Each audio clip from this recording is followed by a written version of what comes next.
Welcome back to official Akhtar Rahman sir YouTube channel. एका नवीन व्हिडिओमध्ये आपले पुन्हा एकदा स्वागत आहे मित्रांनो. आजच्या या व्हिडिओच्या माध्यमातून आपण बालमानसशास्त्र व अध्यापनशास्त्र पेपर 1 आणि पेपर 2 साठी मोस्ट IMP काही प्रश्न पाहणार आहोत मित्रांनो, ज्यात मिक्स प्रिव्हियस इयर क्वेश्चन आपण पाहणार आहोत. जशा प्रकारे प्रश्नपत्रिका 1 किंवा पेपर 2 मध्ये प्रश्न विचारले जातात मित्रांनो, तशाच प्रकारचे प्रश्न आपण आजच्या या व्हिडिओच्या माध्यमातून पाहणार आहोत. तर चला व्हिडिओ सुरू करूया. व्हिडिओ सुरू करण्या अगोदर आपण जर आमच्या चॅनलवर नवीन असाल तर प्लीज चॅनलला सबस्क्राईब करा. साईडच्या जे बेल नोटिफिकेशन आहे त्याला देखील ऑन करा, जेणेकरून आपल्याला अशाच प्रकारचे व्हिडिओ वेळेवर पाहायला मिळेल. मित्रांनो, डिस्क्रिप्शनमध्ये आमच्या टेलिग्राम आणि व्हॉट्सअप चॅनलची लिंक सुद्धा दिलेली आहे. तेथे जाऊन आपण आमच्या टेलिग्राम आणि व्हॉट्सअप चॅनलला सुद्धा जॉईन करू शकतात. व्हिडिओला प्लीज लाईक करा. आता हे बघा मित्रांनो, प्रश्न क्रमांक 1 दिलेला आहे की प्रबलनाच्या अध्ययनविषयक नियम खालीलपैकी कोणाशी संबंधित आहे. अशा प्रकारे प्रश्न या ठिकाणी विचारण्यात आलेला आहे आणि आपल्याला 4 ऑप्शन दिलेले आहे: स्किनर, थॉर्नडाईक, कोहलबर्ग किंवा पावलोव. तर हे बघा, प्रबलन, एकच शब्द तुम्ही लक्षात ठेवा मित्रांनो की प्रबलनाच्या अध्ययनविषयक नियम खालील कोणाशी संबंधित आहे. तर जेव्हा प्रबलन आला म्हणजे आपला स्किनर काय असेल मित्रांनो, योग्य उत्तर असणार आहे. ऑप्शन क्रमांक 1 जे असेल ते आपला काय असेल, बरोबर उत्तर या ठिकाणी राहणार आहे. यानंतर आपण पाहूया प्रश्न क्रमांक 2. आता प्रबलनासंदर्भात काही स्पष्टीकरण सुद्धा इथे दिलेलं आहे. हे बघा मित्रांनो की प्रबलनाच्या अध्ययनविषयक नियम म्हणजे रिफ्रोसमेंट प्रिन्सिपल, ज्यात एखाद्या वर्तनाला बक्षीस दिल्यास तो वर्तन पुन्हा होण्याची शक्यता वाढते, याचा अभ्यास BF स्किनर यांनी केला आहे. ओके, पर्याय ऑप्शन क्रमांक 1 जे असेल ते आपलं योग्य उत्तर असणार आहे. यानंतर आपण पाहणार आहोत प्रश्न क्रमांक 2. प्रश्न क्रमांक 2 दिलेला आहे की चिंतन प्रक्रियेतील खालीलपैकी सर्वात कमी महत्त्वपूर्ण बाब कोणती. आता हे बघा मित्रांनो, किती सोपा प्रश्न आहे की चिंतन प्रक्रियेतील सर्वात कमी महत्त्वपूर्ण बाब कोणती, असा प्रश्न विचारलेला आहे. ऑप्शन दिलेला आहे: तर्क, सामान्यीकरण, समस्या किंवा स्मरण. तर हे बघा मित्रांनो, स्मरण काय असणार आहे, सर्वात कमी महत्त्वपूर्ण बाब या ठिकाणी असणार आहे. ऑप्शन क्रमांक 4 जे असेल ते आपलं योग्य उत्तर राहणार आहे. ऑप्शन क्रमांक 4 जे असेल मित्रांनो बरोबर उत्तर असणार आहे. पुढचा प्रश्न, प्रश्न क्रमांक 3.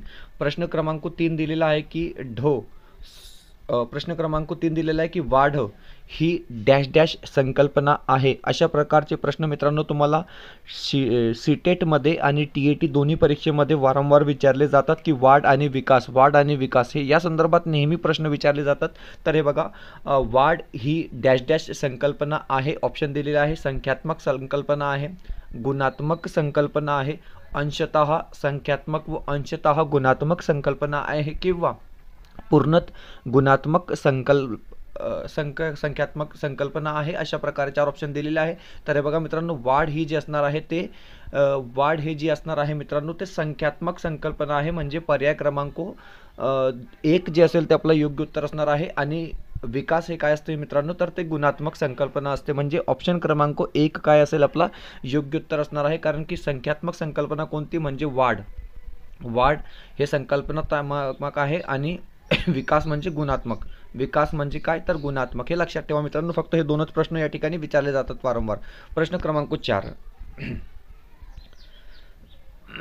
आता प्रश्न क्रमांक 4 दिलेला आहे की ताण व तणाव ही विकासाच्या डॅश डॅश अवस्थेची वैशिष्ट्ये आहेत. अशा प्रकारे प्रश्न आहे.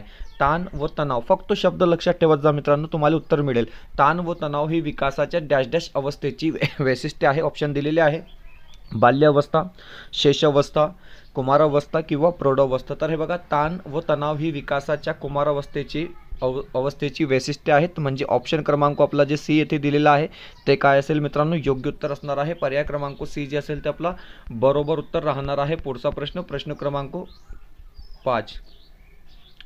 प्रश्न क्रमांक 5 दिलेला आहे की मर्मदृष्टीने अध्ययन करण्याची क्षमता बालकाला खऱ्या अर्थाने कोणत्या अवस्थेत प्राप्त होते. अशा प्रकारे प्रश्न विचारलेला आहे. आता हे बघा, प्रश्न खूप इम्पॉर्टंट प्रश्न आहे मित्रांनो. मर्मदृष्टीचा सिद्धांत किंवा मर्मदृष्टी ही उपपत्ती कोणी मांडली, तर कोहलर यांनी मांडली. कोहलर, कोफका, वर्धमीर. ओके, प्रश्न आहे की मर्मदृष्टीने अध्ययन करण्याची क्षमता बालकाला खऱ्या अर्थाने कोणत्या अवस्थेत प्राप्त होते. शेषावस्था, प्रौढ अवस्था, कुमार अवस्था किंवा बाल्य अवस्था 4 ऑप्शन दिलेले आहे आणि जे योग्य उत्तर असेल मित्रांनो ऑप्शन क्रमांक सी काय असेल आपला बरोबर उत्तर असणार आहे, कारण की मर्मदृष्टीने अध्ययन करण्याची क्षमता बालकाला खऱ्या अर्थाने कुमार अवस्थेत काय आहे मित्रांनो प्राप्त होते, म्हणजे पर्याय क्रमांक 3 जे असेल ते आपलं योग्य उत्तर असणार आहे. पुढचा प्रश्न प्रश्न क्रमांक 6. प्रश्न क्रमांक 6 जे आहे ते TETच्या पूर्वीच्या परीक्षेमध्ये विचारला गेलेला प्रश्न आहे मित्रांनो. आय थिंक 2017 मध्ये हा प्रश्न विचारला होता की डॉक्टर आर्मस्ट्रॉंग यांनी शास्त्र आणि विज्ञान तसेच तर्कशास्त्रासाठी उपयोगी ठरणारी खालीलपैकी कोणती पद्धती होय, अशा प्रकारे काय आहे मित्रांनो प्रश्न विचारलेला आहे आणि ऑप्शन दिलेले आहे संशोधन पद्धती,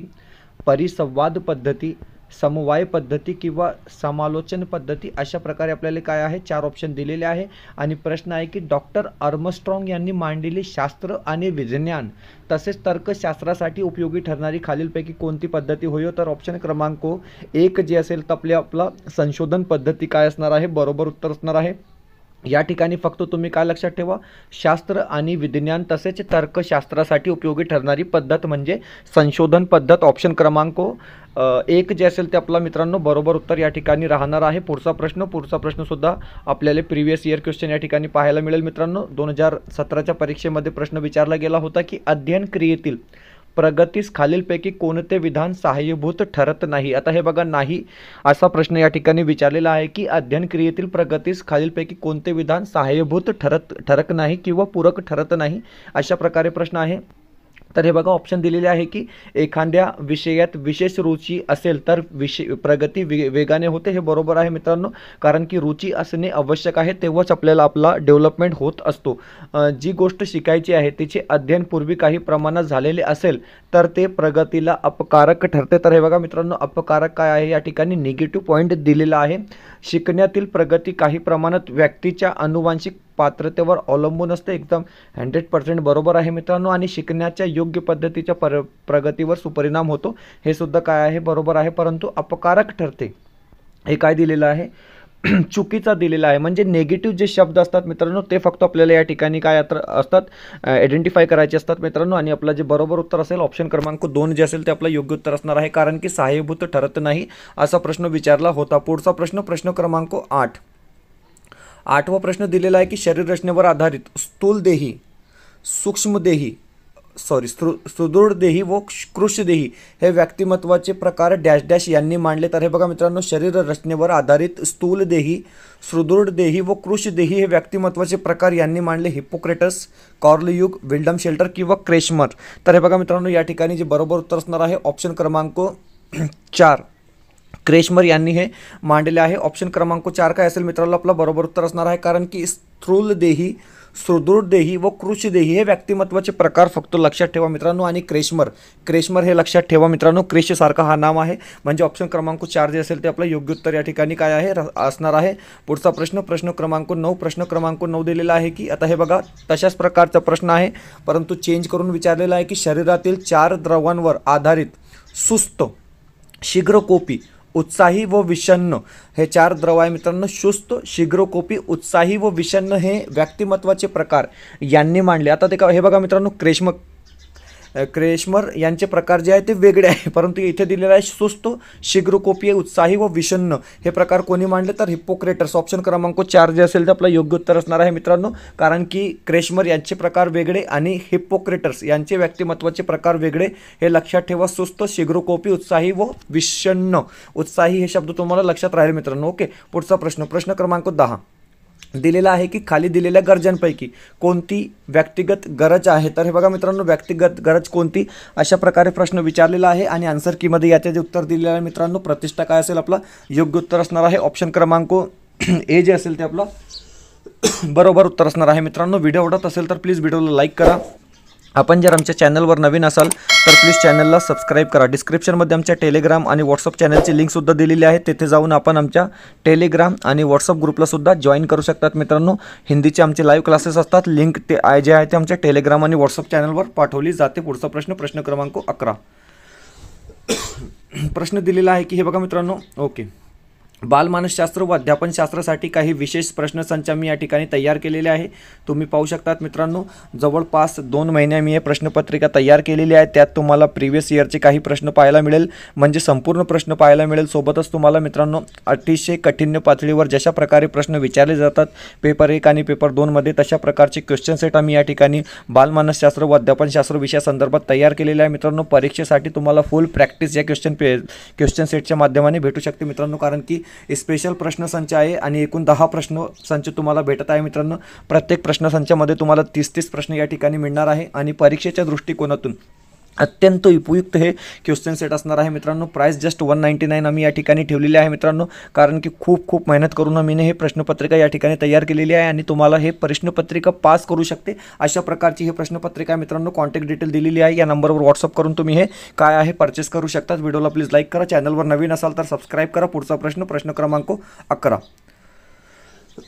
प्रश्न क्रमांक 11 दिलेला आहे की अनिलला क्रीडा स्पर्धेत अपयश आल्यानंतर तो मला पुरेसा वेळ मिळाला नव्हता असे सांगून स्वतःचे समाधान करून घेतो, हे संरक्षण यंत्रणेचे उदाहरण आहे। आता हे बघा मित्रांनो, अनिल एक विद्यार्थी या ठिकाणी दिलेला आहे आणि क्रीडा स्पर्धेत अपयश आल्यानंतर तो सांगतो की मला पुरेसा वेळ मिळाला नाही असे सांगून ते स्वतःचे समाधान करून घेतो, हे संरक्षण यंत्रणेचे उदाहरण आहे। 4 ऑप्शन दिलेले आहे मित्रांनो, दमन, प्रेक्षेपण, परागमन, समर्थन। तर हे बघा मित्रांनो, स्वतःचे समाधान करून घेणे म्हणजे समर्थन। पर्याय क्रमांक डी काय असेल आपला योग्य उत्तर असणार आहे। पर्याय क्रमांक 4 जे असेल ते आपला बरोबर उत्तर असणार आहे। पुढचा प्रश्न क्रमांक 12। आता 12वा प्रश्न विचारलेला आहे की हे बघा, डॅश डॅशचा समावेश व्यक्तिगत प्रेरणेत होईल। हे बघा मित्रांनो, डॅश डॅशचा समावेश व्यक्तिगत प्रेरणेत होईल अशा प्रकारे प्रश्न आहे।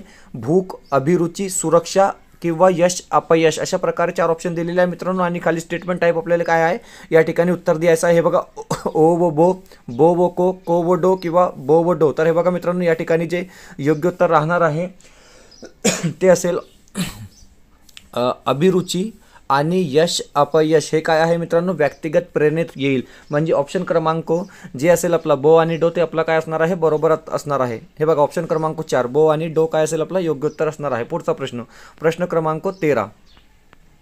आता 13वा प्रश्न दिलेला आहे मग मित्रांनो, तुम्ही पाहू शकता प्रश्न क्रमांक 13 या ठिकाणी विचारलेला आहे की एका शाळेतील शिक्षकाला विद्यार्थ्याचे अभिरुची व वैज्ञानिक दृष्टिकोन याबाबतचे मूल्यमापन करायचे असल्यास तो डॅश डॅश या मूल्यमापन तंत्राचा वापर करेल। जर तुम्ही प्रश्न काळजीपूर्वक वाचला असेल मित्रांनो तर तुम्हाला उत्तर लगेच भेटेल की एका शाळेतील शिक्षकाला विद्यार्थ्याची अभिरुची व वैज्ञानिक दृष्टिकोन याबाबतचे मूल्यमापन करायचे असल्यास तो डॅश डॅश मूल्यमापन तंत्राचा वापर करेल। निरीक्षण, ऑब्झर्वेशन काय असेल मित्रांनो, बरोबर उत्तर असेल ऑप्शन क्रमांक 2 जे असेल ते आपला योग्य उत्तर काय आहे या ठिकाणी राहणार आहे। पुढचा प्रश्न क्रमांक 14 दिलेला आहे की हे बघा, अवधानाबाबत म्हणजे अटेन्शन योग्य विधान कोणते। आता अवधानाबाबत योग्य विधान कोणते अशा प्रकारे प्रश्न विचारलेला आहे। 4 ऑप्शन दिलेले आहे मित्रांनो। हे बघा, आपण एका वेळी एकाच गोष्टीवर अवधान केंद्रित करू शकतो। ओके, अवधान ही अभिरुचीची जननी आहे। अवधान एखाद्या गोष्टीवर दीर्घकाळ ठेवता येते, हे चुकीचा दिलेला येत नाही। अभिरुची म्हणजे अवधानाचे व्यक्त स्वरूप आहे। अशा प्रकारे 4 ऑप्शन दिलेले आहेत, तर बरोबर उत्तर असेल मित्रांनो अटेन्शन बाबत योग्य विधान कोणते किंवा अवधानाबाबत योग्य विधान कोणते। तर हे बघा, आपण एका वेळी एकाच गोष्टीवर अवधान केंद्रित करू शकतो म्हणजे ऑप्शन क्रमांक 1। कारण आता मी हा क्लास घेत आहे मित्रांनो, आता मी हा व्हिडिओ रेकॉर्ड करत आहे, तर माझं फक्त आणि फक्त लक्ष जे आहे ते हा व्हिडिओजकडेच असणार आहे, म्हणजे माझे जे अवधान आहे या व्हिडिओकडे असणार आहे मित्रांनो, मला बाकीचं काहीच माहीत नाही। तर याचे उत्तर जे आहे, आपण एका वेळी एकाच गोष्टीवर अवधान केंद्रित करू शकतो, हे आपला काय असणार आहे बरोबर उत्तर असणार आहे। पुढचा प्रश्न क्रमांक 15 दिलेला आहे की प्रश्न क्रमांक 15 दिलेला आहे की हे बघा, अनुभवाची ज्ञानात्मक बाजू म्हणजे विचार होय अशी व्याख्या कोणी केली। तर हे बघा मित्रांनो, या ठिकाणी जे बरोबर उत्तर असेल, कारण की अनुभवाची ज्ञानात्मक बाजू म्हणजे विचार होय रॉस यांनी सांगितले आहे। ऑप्शन क्रमांक 2 जे असेल मित्रांनो आपला योग्य उत्तर असणार आहे। चॅट जीपीटीहून अभ्यास करू नका मित्रांनो, कारण त्या ठिकाणी फार उत्तर चुकीचे दाखवत आहे। तुम्ही कोणताही प्रश्न 2-3 वेळा पुन्हा विचारा, ते तुम्हाला प्रत्येक वेळी जे आहे ते चुकीचं उत्तर दाखवणार आहे, म्हणून चॅट जीपीटीचा वापर करू नका बालमानसशास्त्र व अध्यापनशास्त्र विषयासंदर्भात कमीत कमी। कारण खूप खूप चुकीचे उत्तर जे आहे ते चॅट जीपीटीमधून दाखवत आहे मित्रांनो, कारण बहुतेक विद्यार्थी काय करतात, क्वेश्चन सेट परचेस करतात आणि तिथे जाऊन तुम्ही उत्तरं चेक करतात. आता आमच्या क्वेश्चन सेटमध्ये उत्तरं तेच दिलेले आहे मित्रांनो, जे परीक्षा परिषदेने आपली ऑफिशियल कीमध्ये उत्तर दिलेले आहे. आणि चॅट जीपीटी याचं सुद्धा उत्तर काय सांगत आहे, एक ठिकाणी स्टाउट सांगत आहे, एक ठिकाणी स्टर्न सांगत आहे. तर चॅट जीपीटीच्या सहाऱ्याने तुम्ही अभ्यास करू नका, अन्यथा तुमचं नुकसान होणार आहे मित्रांनो, हे तुम्ही समजून घ्या. पुढचा प्रश्न, प्रश्न क्रमांक 16. प्रश्न क्रमांक 16 दिलेला आहे की हे बघा, सर्जनशील विद्यार्थी. आता सर्जनशील विद्यार्थी कोण असतो? सर्वच विषयात तितक्याच उत्तम तऱ्हेने गुण मिळवतात, वेगवेगळ्या पद्धतीने विचार करतात, साधारण अस्वस्थ असतात किंवा खूप बुद्धिमान असतात. तर हे बघा मित्रांनो, खूप बुद्धिमानसुद्धा हे विद्यार्थी असतात, परंतु वेगळ्या पद्धतीने विचार करतात. हे पॅडागॉजी टाईपचा प्रश्न आहे मित्रांनो. सीटेटमध्ये सुद्धा असे प्रश्न विचारले जातात. म्हणजे आता हे बघा, यात ऑप्शन क्रमांक 1, ऑप्शन क्रमांक 2, ऑप्शन क्रमांक 3 हे तिघी तर म्हणजे मॅक्झिमम बरोबर आहे, परंतु यापैकी आपल्याला बेस्ट क्वालिटी आन्सर द्यायचा आहे मित्रांनो. तर वेगळ्या पद्धतीने विचार करतो म्हणजे पर्याय क्रमांक 2 काय असेल, आपलं योग्य उत्तर असणार आहे. कधी कधी काय असतो, चाइल्ड डेव्हलपमेंट अँड पॅडागॉजीमध्ये 4ही उत्तर बरोबर असतात मित्रांनो, परंतु त्यापैकी सर्वात बेस्ट आन्सर कोणता ते इम्पॉर्टंट असतो, म्हणजे ऑप्शन क्रमांक 2 असेल आपला बरोबर उत्तर. प्रश्न क्रमांक 17वा प्रश्न आहे की बालकाच्या संकल्पना विकासासंबंधी खालीलपैकी कोणते विधान सत्य आहे? आता हे बघा मित्रांनो, बालकाच्या संकल्पना विकासासंबंधी सत्य विधान कोणते? संकल्पना भावनिकतेवर अवलंबून असतात, संकल्पना विकसित होण्याचे निश्चित असे टप्पे असतात, संकल्पना विकसित होण्याचे निश्चित असे टप्पे नसतात, संकल्पना नेहमी मूर्त स्वरूपाची असतात. तर ऑप्शन क्रमांक 2 जे असेल की संकल्पना विकसित होण्याचे निश्चित असे टप्पे आहेत, म्हणजे पर्याय क्रमांक 2 काय असेल आपला योग्य उत्तर या ठिकाणी राहणार आहे. पुढचा प्रश्न, प्रश्न क्रमांक 18 दिलेला आहे की समस्या निराकरण प्रक्रियेची खालीलपैकी कोणती पायरी नाही? आता हे बघा, समस्या निराकरण प्रक्रियेची खालीलपैकी कोणती पायरी नाही, अशा प्रकारे प्रश्न आहे. 4 ऑप्शन दिलेले आहे. समस्येचे छोटे छोटे भाग करणे, समस्येचे परिभाषिक शब्दात मांडणी करणे, समस्येसंबंधी विविध परिकल्पना मांडणे किंवा समस्येची जाणीव निर्माण करणे. तर हे बघा मित्रांनो, कोणती पायरी नाही, तर समस्येचे छोटे छोटे भाग करणे हे पायरी नाही, म्हणजे पर्याय क्रमांक 1 काय असेल आपला योग्य उत्तर असणार आहे. पुढचा प्रश्न, प्रश्न क्रमांक 19. आता 19वा प्रश्न आपण या ठिकाणी पाहणार आहोत मित्रांनो. हे बघा, प्रश्न क्रमांक 19 विचारलेला आहे की खालीलपैकी कोणते विकासाचे तत्व नाही? विकासाचे तत्व नाही अशा प्रकारे प्रश्न विचारलेला आहे. ऑप्शन दिलेला आहे, विकास ही सातत्यपूर्ण प्रक्रिया आहे. ओके, बरोबर आहे. विकासाच्या प्रत्येक अवस्थेची वैशिष्ट्ये असतात, हे सुद्धा काय आहे मित्रांनो बरोबर आहे, म्हणजे ऑप्शन क्रमांक 1 आणि 2 हे काय आहे बरोबर आहे. सांस्कृतिक बदलाच्या विकासावर परिणाम होतो, डेफिनेटली होतो. आणि वाढीचा व विकासाचा वेग जन्मभर सारखाच राहतो, हे काय आहे मित्रांनो चुकीचा दिलेला आहे, कारण की वाढी आणि विकासाचा वेग हा जन्मभर सारखा असतोच नाही, म्हणजे पर्याय क्रमांक 4 जे असेल ते आपला काय असणार आहे योग्य उत्तर असणार आहे. पुढचा प्रश्न, प्रश्न क्रमांक 20 आणि शेवटचा प्रश्न आपण पाहत आहोत मित्रांनो की श्रेणीबंध अध्ययन उपपत्तीचे जनक डॅश डॅश यांना मानले जाते. ओके, श्रेणीबंध, ओके श्रेणीबंध अध्ययन उपपत्तीचे जनक डॅश डॅश यांना मानले जाते. 4 ऑप्शन दिलेले आहे, वॉटसन, लेविन, टॉलमन किंवा गगने, अशा प्रकारे 4 ऑप्शन दिलेले आहेत. तर हे बघा मित्रांनो, श्रेणीबंध अध्ययन उपपत्तीचे जनक गगने, ऑप्शन क्रमांक 4 जे असेल ते आपला योग्य उत्तर असणार आहे. ऑप्शन क्रमांक 4 जे असेल मित्रांनो आपला बरोबर उत्तर असणार आहे, कारण की क्षेत्रीय अध्ययन उपपत्ती कोणाची आहे तर कर्ट लेविन यांची आहे आणि वॉटसन यांची वर्तनवादी उपपत्ती आहे मित्रांनो, हे तुम्ही लक्षात ठेवा, म्हणजे पर्याय क्रमांक 4 जे असेल ते आपला योग्य उत्तर असणार आहे. तर अशा प्रकारे आपण अतिशय important mix previous year top 20 question आजच्या या व्हिडिओच्या माध्यमातून पाहिले आहोत मित्रांनो. जवळपास बालमानसशास्त्र व अध्यापनशास्त्र विषयासंदर्भात आज आपली ही 8वी व्हिडिओ होती मित्रांनो. प्लेलिस्टसुद्धा तयार केलेला आहे आणि आतापासूनच तुम्ही अभ्यासाला लागा मित्रांनो, कारण की परीक्षेला तितका वेळ उपलब्ध नाही. व्हिडिओ आवडत असेल तर प्लीज लाईक करा, चॅनलवर नवीन असाल तर प्लीज चॅनलला सबस्क्राईब करा. भेटूया मित्रांनो पुढच्या व्हिडिओमध्ये काही नवीन प्रश्नांसोबत.